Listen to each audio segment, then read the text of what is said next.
everybody. Hey everybody, how's it going? We're doing our vlog standing up today to get the best light for you, the viewer. Yeah, because she's so pale. Because I'm so pale, so you guys can appreciate that. Yeah. Today we're going to answer some questions like we always used to do but haven't done forever, so... Did you do it last week? I did, but you weren't there. Oh, okay. They miss you, I know they do. The light just changed. That's because I moved. There you go. Okay, good. I have to stand here. Okay, so our first question. When I reread the Aztlanti pantheon, I noticed that Tlazolteotl has a long enemies list. How did that happen? We've answered this question a bunch of times, actually. We should probably just get rid of the enemies lists. Yeah, we've talked about getting rid of them before. They don't actually do anything. They're weird holdovers from the original rules. They're more confusing than they are useful, and every game is going to be different, so... Yeah. Probably ought to just get rid of them. But the reason is because Tlazolteotl is specifically the goddess who punishes sexual sins and sexual misconduct.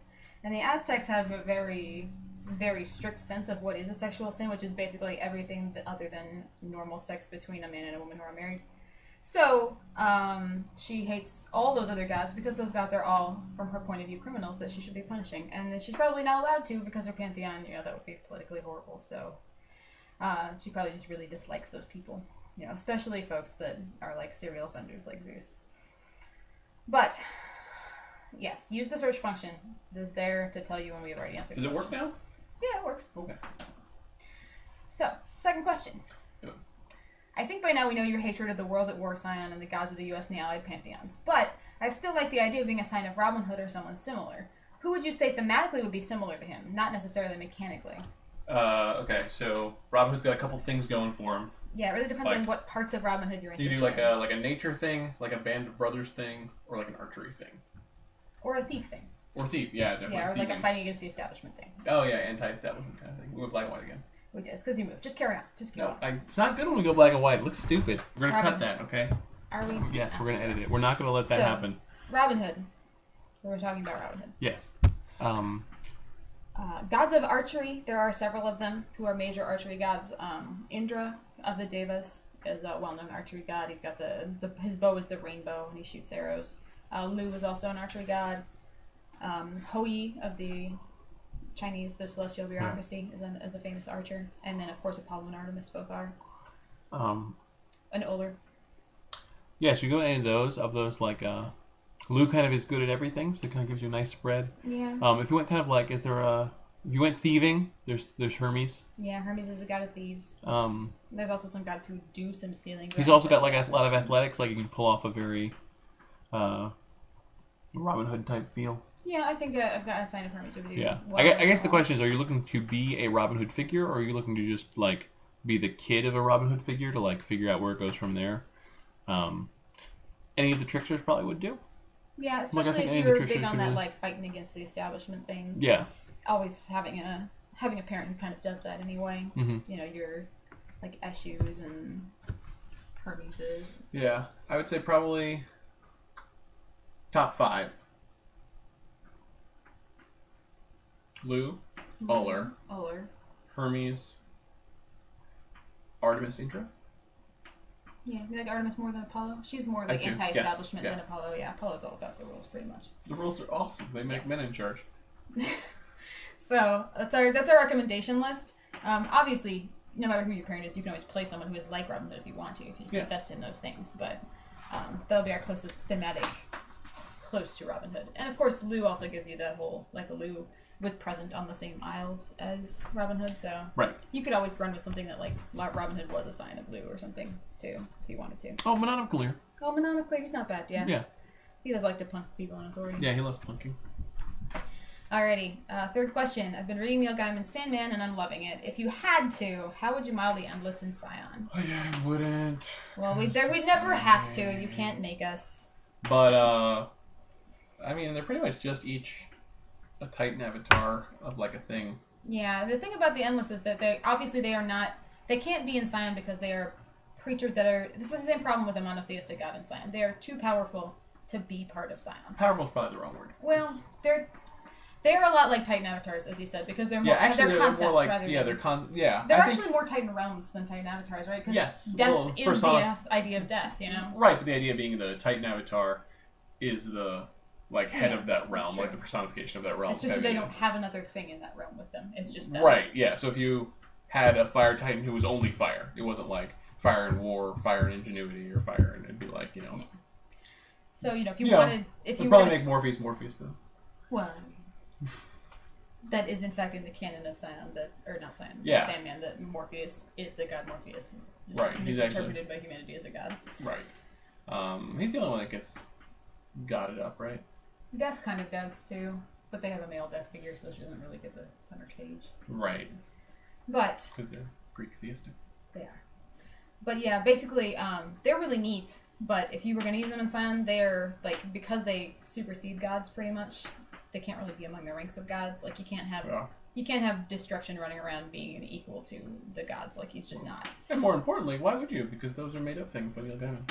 Yeah, which are really cool. I would love to see a role-playing game that is just about the Endless, and doing something in that universe would be really neat. But it doesn't really mesh with the Scion universe because it's not about the same things. Yeah. So, two really great tastes, but I don't know if they need to go together. It's like peanut butter and... That would be a good idea. Green tea or something. I don't know. Neil Gaiman game. Neil Gaiman game? Endless game. Yeah, somebody get on that. You might get on that. Alright. Fourth question. I love your version of Jotunblut, but I have two questions about it. Does the size increase also affect your shape in boons like animal form and beast shape? Like, do you turn into unusually big animals? And what about appearance knacks like Undeniable Resemblance? If you change your size with those, is the shift permanent, or is it not because the giant blood is too strong? I usually make it the giant blood affects all of the things. Yeah, so if you are gigantic, like you're 9 feet tall, and you use it to turn into an armadillo, you're going to be a bigger armadillo than usual. Yeah. Because the armadillo has giant's blood. Right. You can appearance knack down and like shift all of that, but like if you have 50% increase from Jotunblut and you go from being like your normal height was like 6 feet and then you go to being like 3 feet, you would still be 4.5 feet. Like, you know. But yeah, you're using the appearance knack, so do what you want anyway. And it's just going to be modified by the giant's blood. Yeah, so if you want to shrink yourself, you will still shrink, but you will not be as small as someone who didn't have giant's blood. But since you can kind of go to like any height, like it's weird. Sort of. I mean, there's that weird mass question again. With appearance weird if you need to figure out appearance, it's a mess. Yeah, but yes, most of the time we would say your stuff applies. Your appearance knacks still work, but your Jotunblut blood is still there and it's still active. So yeah. Put them together. Use them together, not apart. All right, big fat question. Okay. Is there any way to be able to rely on dodge in the late game? I want to be a dodge tank, but after I've done the math, dodging isn't a good path for a combat god. Do you have suggestions to help me build a character that is all about rarely getting hit hard? Are there any untouchable combat gods out there already? It's not really a thing usually. When you're talking about god combat, I can't think of one where you always miss. Usually, if the god's really good at fighting, the arrows glance off, or the swords bound off of their body, or they take millions and millions of wounds. There's not really... I mean, it's the same reason that we have such a problem giving many gods epic decks as they're associated, because it's just not something that really in mythology is very well established. It's not as frequent, because the thing is that when you have gods who are combat gods, they represent combat and they perform combat, and a natural part of combat is getting hit. And so it's very rare for humans who are inventing mythology to invent a combat god who doesn't get hit, because then he's not really having combat. Yeah. He's not doing the whole well-rounded combat experience, so that'd be weird for them. Especially from a Western, I would say everybody except even the Asians, like the modern martial arts that we think about, like they ask about Jackie Chan later. Yes, they mentioned Jackie Chan in there as an example of a character who doesn't get hit much. I'll get back to him later. But the idea of a Jackie Chan that's just like parrying every single thing, really is more of a modern concept. Even the Japanese, like their gods are samurai gods. Like you wore thick armor and you just got fucking slammed, but it bounced off because your armor and your abilities. Any Greco-Roman thing, like you had a shield and the shield was going to protect you and your armor was going to protect you and your phalanx was going to protect you. Yeah, your modern martial arts movies and novels and all of that wuxia stuff comes out of mythology. It comes from heroic figures like, for example, the Monkey King or Neja. But the thing is that those people still get hit. They still get put in jars. They still get punched over the head. They just don't die. And sometimes it's usually not because they're so agile. Like, we know that the Monkey King has ultimate dex because he can run across the world in like 90 minutes or something. But he still gets hit by things. And the system modeling the fact that it's really hard to have only not being hit be your only plan for surviving kind of backs that up, because mythology there really aren't a lot of gods that just rely on not getting hit. Yeah. They get hit, it hurts, and life goes on. Yeah. As far as suggestions for how do I build a character, Yeah, the other thing actually, talking about that is, I would like stamina to, even when you get hit and don't take damage, for it to cause pain in some way. Maybe? Because, yeah, usually, even though you have epic stamina, like super stamina, like you've been taking blows and like there's still pain, impact. There's still impact and stuff, and so if you don't take health levels, sometimes people don't, they think nothing happened. Yeah, we try to play that up like when we're doing a combat. Like if somebody gets hit for like 30 and they blow a bunch of stamina next and they soak the 30, they still got hit really hard. You know, like their face like slammed to the side, they took a big impact to their skeleton. They maybe didn't take damage, but an event happened. It's not like nothing happened there. Also, what I wanted to talk about Jackie Chan, to get back to that, is that dude is fucking stamina super king. It's true, he is. Like, his training was all, like, he's very, very agile and very flexible. But he did all the training, if you watch in, like, Drunken Boxer. I forget what, maybe it might be Drunken Monkey. I think it's called Drunken Boxer. Like, where he, like, does 2 hours with a giant, like, 10-gallon water jug around his neck, doing a squat over a knife. Yeah, there are actually very few martial arts things that aren't really strong on stamina, like the Iron Bodies type stuff. Because you need to be able to not only get hit, but like when you see Jackie Chan like parry something to the side, he still got hit there. It would really hurt if he weren't like braced to do that. Super stamina. Yeah, like being agile, if you're just stamina, it only helps so much. Like the agile is, you have to start with stamina, and you can also be agile, and that gets you that much farther into taking less damage or no damage. Yeah. Doing it all agile would be like doing it just all stamina, except probably a little worse. Yeah. Now, they did ask what is the best way to try to build a character that doesn't do stamina, that does only dodge tank, and it's going to be really hard. Your best bet is be Greek, take all air to athletics so that you can pay extra for your defensive do-overs. Defensive do-overs like crazy. Roll with it Roll like with crazy. It, always. Things like monkey in the middle so you don't get 5 mans, or at least not often. Yeah, the other thing is, it's much easier. Like, tanking is kind of hard to do.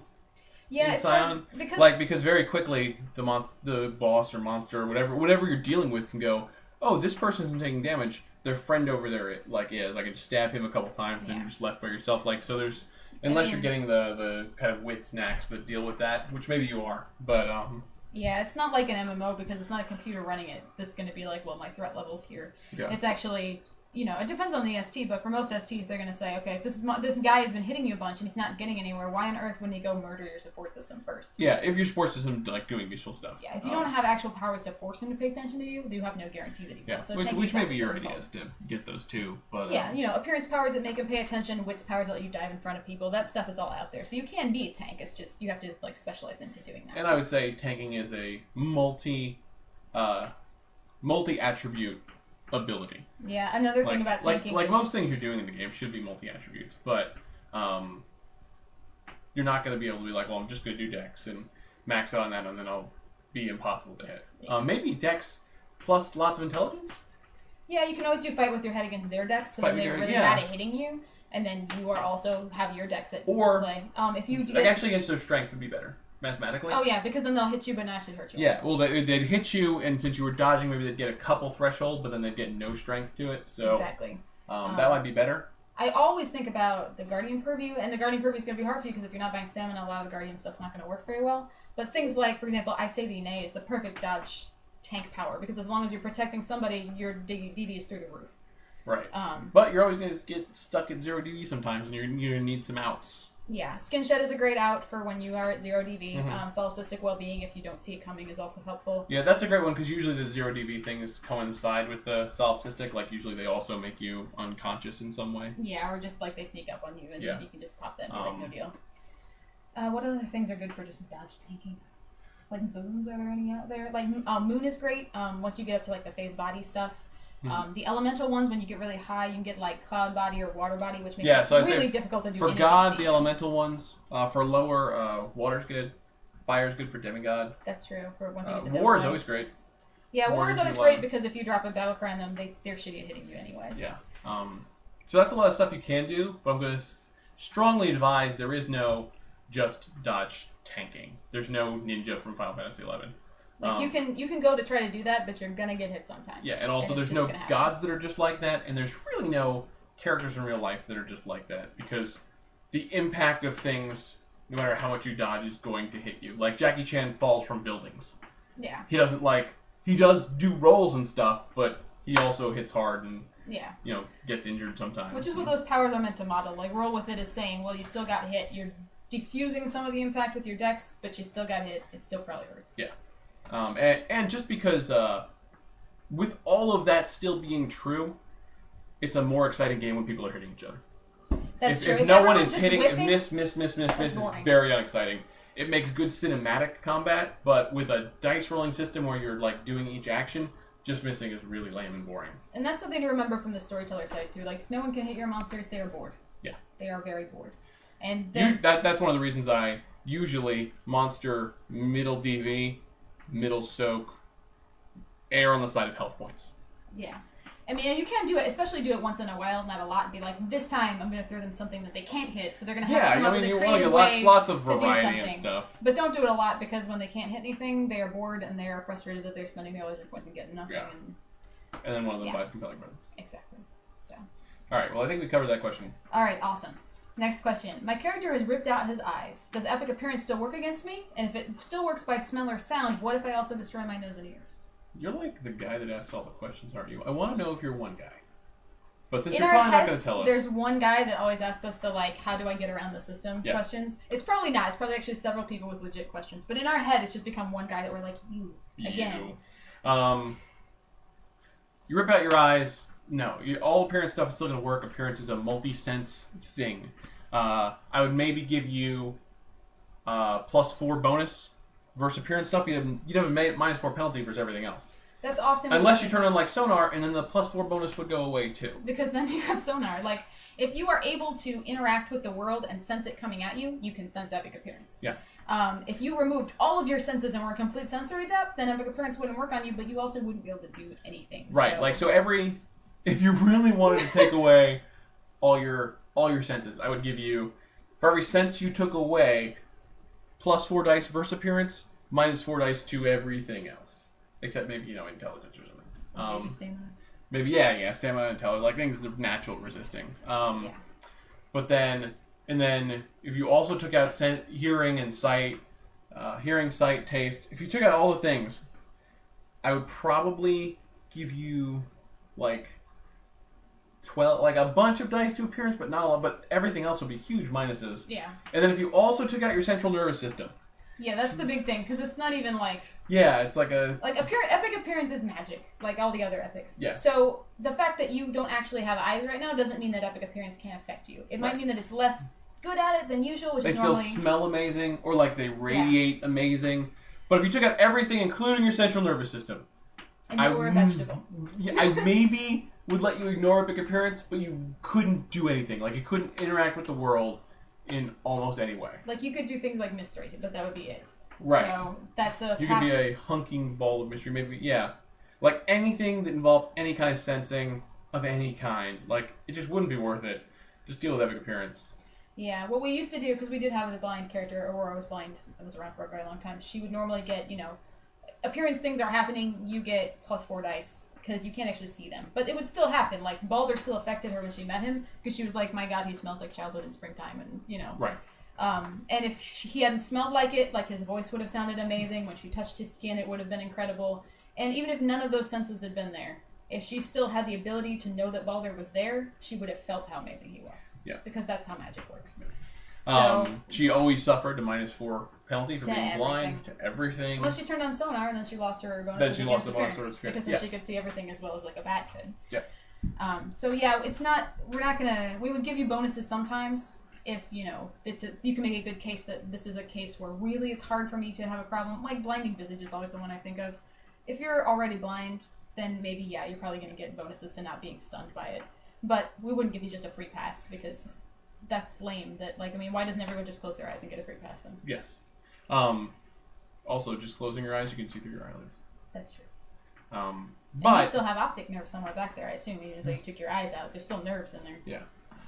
What I do sometimes, though, is give people, like, bonuses for extenuating circumstances. Yes. So, let's say you're in a meeting and you're about to meet someone with super epic appearance, and you've never done this before, but you come up with the idea, okay, this meeting I really want to succeed, this meeting I'm going to rip out my eyeballs. That'd be really cool. Stunt dice. Right, Stunt stunt dice everywhere. and maybe some bonuses, and maybe I would give you bonus like for the whole meeting or something for that one time. The most important thing about stunt dice is don't do the same thing over and over and over again. So if it's your one out, if it's your one solution to every problem, it's just going to get harder and harder to do. Fate's going to be working against you because you're being boring and not exciting or fun or entertaining me. But remember. Yeah, when you do something crazy something different and crazy every time, I'll usually help you out. Versus doing the same boring thing as this is how I deal with this. That's going to get hammered out real quick. Because you know what? That never happens in mythology. Heroes that go, this is how I deal with this, eventually die because something will happen that they can't deal with. Yeah. So don't be that guy. It's not fun. No. Okay. And just remember, when something like Afraid of the Dark happens, even if you can't see, it's a magic power that's making you afraid. Magic, guys. Magic. Even if it's always dark, now you're afraid of it. Yeah. Alright. Last question. Okay, good. So, Lionel Cuthbert, the plantation-owning raging demigod of death, sun, and ice. Is he also a racist who would own slaves if he could? Okay, now first of all, who are you, person? I wish people weren't anonymous all the time. Like, I know people do that, and we leave it as an option, because, we want as many questions as possible. But who are you that knows about, he posts on the God Twitter occasionally. You can read his character page and get that he's a plantation owner. And you can look at his character sheet and see what powers he has. So this is possible. We know you actually looked at him. But it is a person that definitely read the little blip, and they was going through our characters or something. No, looking at what new characters do we have that haven't seen before. I'm laughing because somewhere Lionel's player right now is laughing too. Yeah. So Lionel, did you read the part about the frost and the sun and all that? Yes. Okay. Death, Ice, and Sun. Yeah, so they know the character well. And maybe I hope it can't be Thomas. I don't think it's the player. Are you trolling us, Thomas? But with all of that, yes, he hella owns slaves. He's a horrible, he's a terrible person. person. So Lionel not only owns slaves, his family has always owned slaves. Slaves work his plantation. This is the 19th century. Slavery is still very big in the South, and he owns slaves. But not only that, but he is actually very much anti-slaves. He is violently racist. He hates people who are not white. Yeah, I don't remember his entire backstory, but at some point he snuck out and murdered one of the slaves that talked back to his father or something. I think that. And then there was a slave revolt. There was an incident with a slave revolt, and now he is psychotically vengeful against all slaves. Yeah, one of his relics is a slave's eye that he ripped out during the revolt, and he's just a brutally horrible person. I remember more of his backstory. I don't know if Thomas wants the other players to know this. So that's probably true. Yeah, we probably didn't say too much of it. No, he is a terrible person. The other PCs in his band do not like him. He's good at his job. He's very good at getting in and politics schmoozing with people, usually by just using overt order on them until they do what he wants. He's a terrible person. Yeah. Oh God. No, he's just manipulation command, demand things beast, and really just is. I think was he to become a god, he'd be like a god of suffering. He's really Sun Frost. I mean, his dad, right? So. Right. Yeah, his dad's Nurgle, but yeah, he's dad is one of those guys. He's like the anti-Jeff. Yes, he is the opposite of Jeff in basically every way, except that they have the same purviews. Right, but he took all the ones, early on he took all the boons that Jeff didn't take and uses them, Yeah, he was I want, heat stroke, and I want, destroy the dead when they talk back to me, I want all the powers that are just make horrible. suffer. Yeah. He is all about euthanizing humans if they talk back to him. Oh, yeah, or if they're black. Yeah, I mean, if they're just not white, then he may just euthanize them. Yeah, he doesn't view them as people. Lionel's a great example of the fact that Scions are not all good people. Some of them are horrible people, and that doesn't mean they can't do good things in the service of the gods, but that doesn't make them good people. Right. Just not all the gods are good people. The same reason that people that run an antithesis band to the main band, if they're all bad people, it's kind of weird, and so to flip that on its head, sometimes the bad people are in your group, and sometimes you have to kill them, but sometimes Lionel's still trucking. I don't know how he lived. He should be dead. I don't know. He's addicted to heroin. Mm-hmm. He's psychotic. Everyone hates him. I don't know. But he's still going because he is a manipulation god and he's making it work. So, no, he's a bad person. He's a terrible racist. Don't be like Lionel. Yeah. Okay. So that is all our questions today. But you make a character like Lionel. Oh, yeah. I mean, But I would not be surprised if the rest of your party killed you. Yeah. We've left Lionel in places. Yeah, I would have killed him if I was a character. We've saved him too, but they've saved him a lot from many, many murders. He's lucky. He's lucky he had Aki. Yes, that's true. Everybody has saved him at some point, but Aki is. He's lucky that he has Aki, and then once Aki saves him, he can roll over and be like, "Stop touching me, you big brown man." And that happens a lot. All right, I think that's everything. So that is it for us. We ended on a nice, delicious note of racism. Sorry, everybody. We may take next week off because it's 4th of July. Yeah, we may be out of town. We're not sure yet if we're gonna. We'll be out of town, but we may do we might do a beach vlog if something like sparks and is fun. But we also might skip next week. Yeah, we're not sure. But if we don't, we'll see you guys soon after. In fact, would it be cool to take a couple vlogs off too? Maybe like on the 4th. No, just do it ahead of time. I don't know why not. Take them off. People are probably vacationing. They want to read our blog. You guys don't want to read our blog? Let us know in the comments and liking. If 10 people like the video, maybe we'll keep doing it. Oh my God, he's holding this. Holding us hostage. I'm holding the blog hostage. That's sad. All right. Well, we'll see you guys later. Cool. Bye, everybody. Thanks for watching.